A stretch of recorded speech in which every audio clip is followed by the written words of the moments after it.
Is there a chance that Bron really didn't know and the Lakers feel like they don't have to run by him anymore? What do you think? I believe that there's no way that he could not have known. And Okay. if he didn't know, that says a lot about him with the organization, like how much they feel about you, what they feel about you now.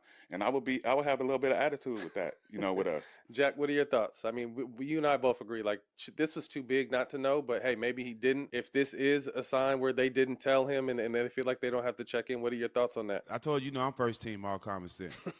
So there's no way that it can come out that after that Rob Pelinka called Anthony Davis' agent, then AD, then after the trade was made, they called Bron. It don't work like that, bro. If you have even in your mind to call Bron and talk to him about it afterwards, you called and talked to him about it before it happened. Come on, man, that's just common sense. Anybody you have the respect for, anybody that has the position on the team, where the owner or the coach, whoever is involved in making the trades, is calling them and asking their opinion before. I mean, after. Of course, they called you before. They called you on the phone with AD just so make sure everybody good. That's all that was.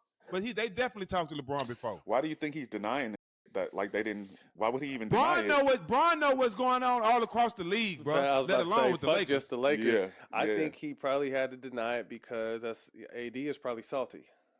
Oh well, I mean, business is business. But I mean, it's easier for us to say that, but we've been in positions where we had to up and go. You know what I mean? And for him, I'm sure he definitely didn't know. Mm-hmm. You know what I mean? So I think to save a little bit of face, Bron, maybe Bron acted like, hey, maybe again, we don't know. Maybe Bron really didn't know, which would be crazy. Mm-hmm. But maybe he really didn't. But if he did know, I mean, to say he didn't know is probably to save face with AD because that was his guy. But again, like you said, Jack, this is a business. Period. And Bron doesn't have much time. You think Kobe didn't know that Shaq was finna trade Shaq? Oh, yeah, come on. Yeah, I mean, the league, that's just how the league works, and it's supposed to work that way. Your best players are always supposed to have a pulse on the team and a say on the team. And LeBron has always had that. Mm-hmm. So for this one time for it not to be that way, hey, maybe it's a changing of the guard. Okay, so that was Steven Jackson and Matt Barnes, and they were discussing the trade between Dallas and the Lakers. And they said that LeBron James, he knew what Lakers wanted to do. That is something, if you actually listen to my videos, you should watch all my videos that I upload. I've been saying this for the past couple of days that LeBron James, he knew all along what Lakers wanted to do. But at the same time, now Lakers, they're focusing all on Luca. So it's not LeBron James's team anymore. And then LeBron James, he's aware of this because, I mean, he's almost 40 years old. He's 40 or 41 years old. So let's get back to the clip. What does this move say about King James? Well, I said it was sending a message to the league, but we can go to the LeBron route because let me tell you something. The Lakers didn't consult with them. I spoke to the Lakers yesterday. The first call, first of all, they received a call about 2 weeks ago from Nico Harrison. And obviously Nico and Rob Pelinka go back a very, very long ways. All right, so they have that relationship and that communication. Outside of them, the only people who knew were the owners, okay? Once you get to that point, what does that mean? What that means is that LeBron James didn't know, Anthony Davis didn't know, Rich Paul didn't know, Bill Duffy didn't know, Luca Doncic did not know, okay? And you could see by the shot. Anthony Davis just closed on the $32 million mansion in Bel Air. You got to put that on the market now, unless he wants to keep it and go there in the offseason. Luca Doncic just closed on the $12 million house in Dallas, okay, which is another thing. I'm sure it's very nice. I'm sure it's very nice, okay. But the bottom line is this. They were planting their roots. They didn't see this coming. And for LeBron not to see this coming, it's a very, very big deal. Now, there's a lot of people out there that's going to throw clutch sports into the mix because they're going to say, Lakers want to send a message, Clutch Sports isn't running things, we're running things, et cetera, et cetera. In fairness to Clutch Sports, it's very important. When you listen to the Lakers, they'll tell you the conversations were very, very respectful. This is our organization. This is what we felt was in the best interest of the organization.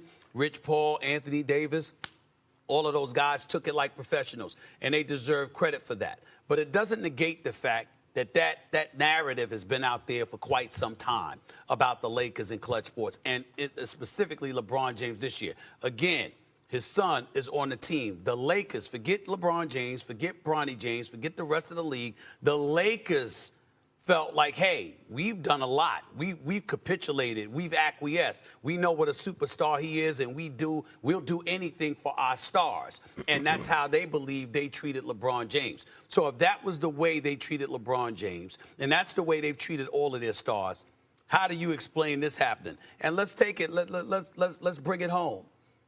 God rest his soul, if Kobe Bryant was alive, would you have done something like this without letting Kobe Bryant know? I think we all know the answer to that question. Not in a million years it wouldn't have happened. He would have known. So if LeBron James truly did not know anything, that does give you cause to pause and make you wonder about what kind of message are they sending? Because Luca is clearly the future.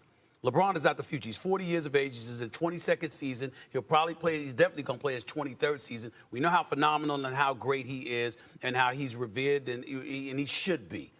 But for them to make this move and him not know anything about it, they can say, hey, we want to make sure it didn't get out because the slightest thing could get in the way of it. They can say all of that till the cows come home.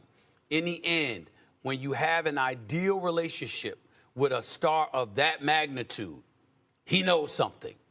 And they're saying they knew nothing. And if they knew nothing, that does make you look at the Lakers and think about how are they feeling about him right now. What's up, y'all? I want to thank y'all so much for tapping into my channel. I appreciate y'all so much. And the clip I do show y'all, that was Matt Barnes, Stephen A. Smith, and Steven Jackson. And they were discussing the trade between Lakers and Dallas Mavericks. And, right now, we all know that the Lakers belongs to Luca, because the reason why the Lakers decided to go for Luca is because they need an exit plan for LeBron James. I think LeBron James is fine with it because he said that he can play 2 more years. So he knows that his time is almost up. So let me know what you think about this. Make sure to like this video and subscribe, and I'll see y'all in the next videos.